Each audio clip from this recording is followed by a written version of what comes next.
नमस्कार मित्रों। कर्ण के पिता सूर्य और माता कुंती थी। उनका पालन एक रथ चलाने वाले ने किया था, इसलिए वो सूतपुत्र कहलाए और इसी कारण से उन्हें वो सम्मान न मिल सका जिसके वो हकदार थे। आज हम आपको महारथी कर्ण से संबंधित कुछ रोचक जानकारी बताने जा रहे हैं।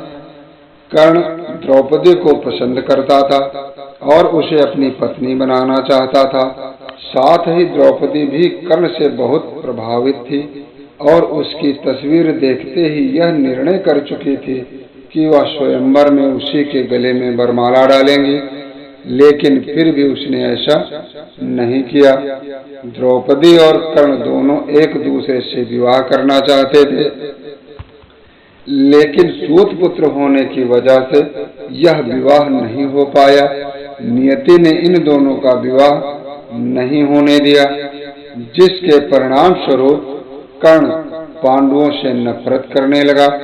द्रौपदी ने कर्ण के विवाह प्रस्ताव को ठुकरा दिया, क्योंकि उसे अपने परिवार के सम्मान को बचाना था।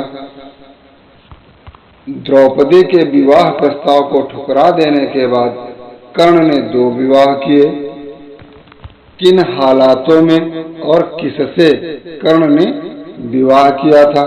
अविवाहित रहते हुए कुंती ने कर्ण को जन्म दिया था। समाज के लांछनों से बचने के लिए उसने कर्ण को स्वीकार ही नहीं किया। कर्ण का पालन एक रथ चलाने वाले ने किया था, जिसकी वजह से कर्ण को सूतपुत्र कहा जाने लगा। कर्ण को गोद लेने वाले उसके पिता आधिरथ चाहते थे कि कर्ण विवाह करे। पिता की इच्छा को पूरा करने के लिए कर्ण ने रुसाली नामक एक सूतपुत्री से विवाह किया। कर्ण की दूसरी पत्नी का नाम सुप्रिया था।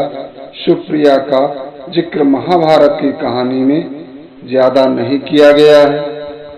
रुसाली और सुप्रिया से कर्ण के 9 पुत्र थे: वृषसेन, वृषकेतु, चित्रसेन, सत्यसेन, सुसेन, शत्रुंजय, दीपात, प्रसेन और बनसेन।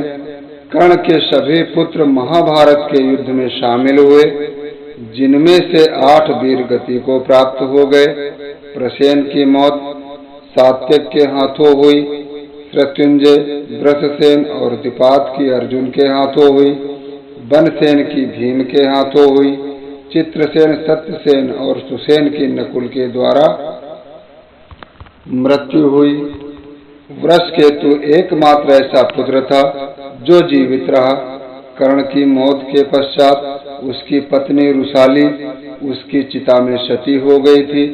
महाभारत के युद्ध के पश्चात जब पांडवों को यह बात पता चली कि कर्ण उन्हीं का ज्येष्ठ था, तब उन्होंने कर्ण के जीवित पुत्र वृषकेतु को इंद्रप्रस्थ की गद्दी सौंपी थी। अर्जुन के संरक्षण में वृषकेतु ने कई युद्ध भी लड़े थे।